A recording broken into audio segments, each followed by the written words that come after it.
Terry Ives is here. He's been a CSA since the year 2000. Raise your hand, Terry. You can't speak, but thank you, Terry.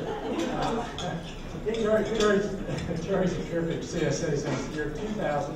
He brought a collage of our 2005 CSA conference in Las Vegas.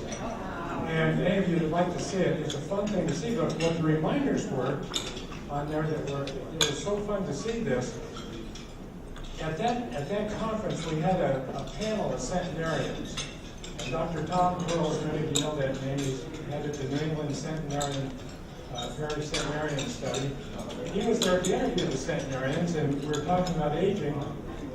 And at a little lunch before we went on stage, I had the centenarians there and a few dignitaries.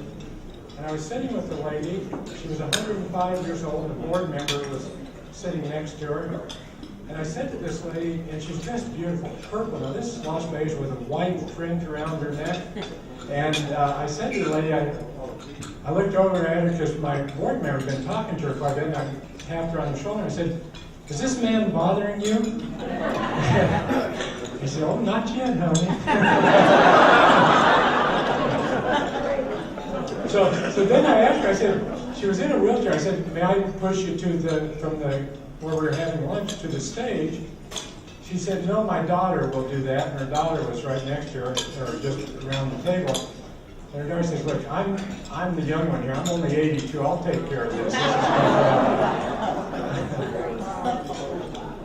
You know what was interesting at that conference? Now, this is 2005. There were some gentlemen there, Dr. George Roth and Dr. Wiley, and there's another, Don Lauria, MD, and they were talking about living to 100 and what the future was.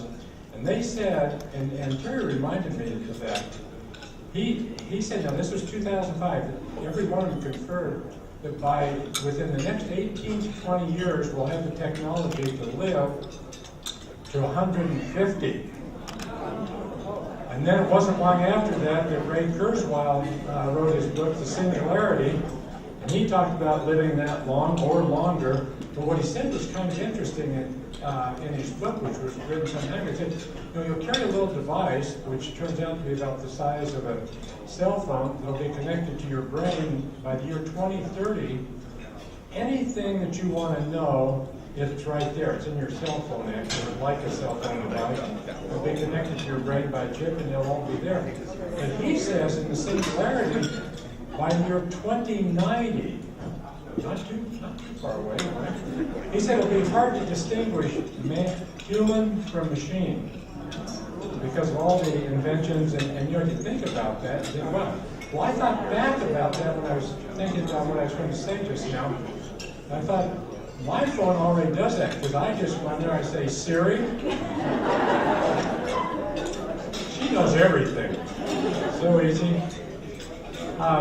The awards, and if you're ready, Judy, with the clicker, we will do that. And this really is great, that we're recognizing outstanding CSAs. But let me say one thing. Over the years, since 1997, there have been over 30,000 professionals go through the CSA training. And I figure every CSA that's gone through this, and every person that's gone through the training, has touched at least 200 seniors or more.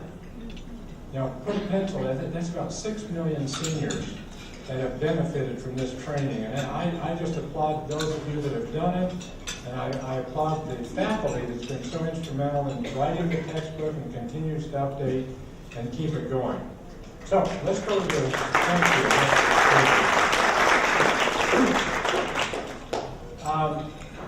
And they do a lot of things, and it's too bad we can't recognize every single CSA individually, but they initiate programs, and they're doing a lot of volunteer programs, and they just make a real connection with the senior needs. So, let's go to the nominees for this year. It's in your program, you can read along. I'm going to just highlight a couple of things. The first is, only one of the nominees is here. She has her own private jet, and 2 of the nominees couldn't fly here, but one nominee is here.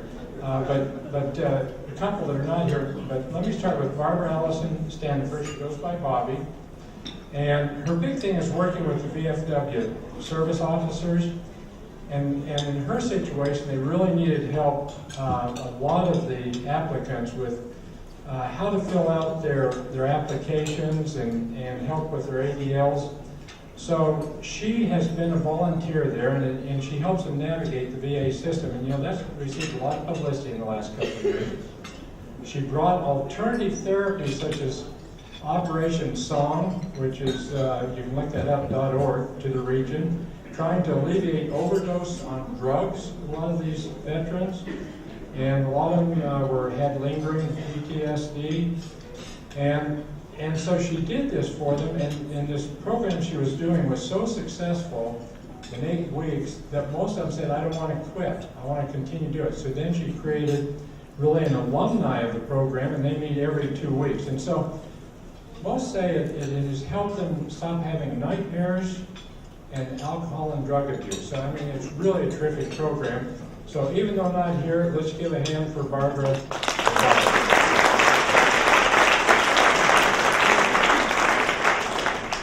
Gina, I believe, is here. Gina, where are you, if you'd raise your hand? Oh, there you are. Sorry, I didn't see you. Gina Germany, she's the founder of the Gulf Coast Dementia Services. She hosts a caregiver support meeting that meets monthly. She has coordinated and hosted 2 dementia conferences, and that's a huge thing. And this has provided education to professionals and caregivers. And last year they had over 250 in attendance. She started her home care business in 2007 to address the needs of the elderly, and now has over 100 caregivers. She became a support leader in 2010 for the Alzheimer's Association, and is a certified dementia practitioner. And this is really kind of neat. Her nonprofit's mission is to help individuals, family, and friends, first responders, and public at large understand the disease, how to recognize the disease with dementia. And in 2015, Gina trained over 250 sheriff's deputies in dementia safety training. And that's really a huge thing. So good for you, Gina, for all the great work that you've done. That's just awesome.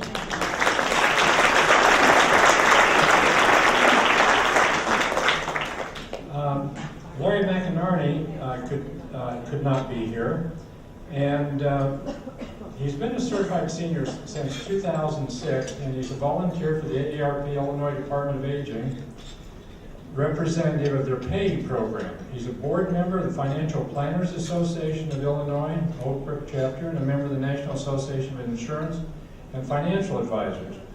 So he's been helping seniors since 1999 with this dynamics of reverse mortgages, because that's gone through a lot of ups and downs, and I think it's really, in certain cases, a fabulous program. And to have somebody like a CFP doing that and helping them is really good. He's been featured in Bloomberg, Business Week, the Reverse Review, and the Illinois Realtor magazine.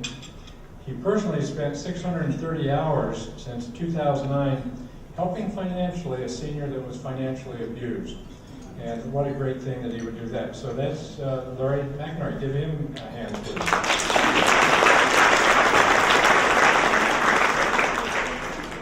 And the winner is, let's see, it's a surprise to me too. There it is. Gina! Come on up, Gina.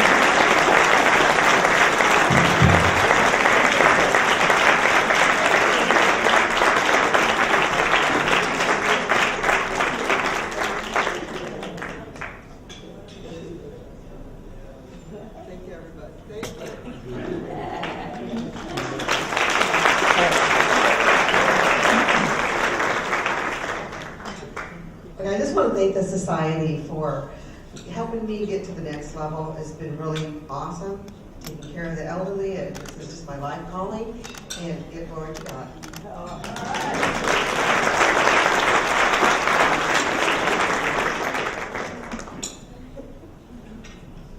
Now Gina gets to choose the charity of her choice, and the Society of Certified Senior Advisors will donate $500 in your name.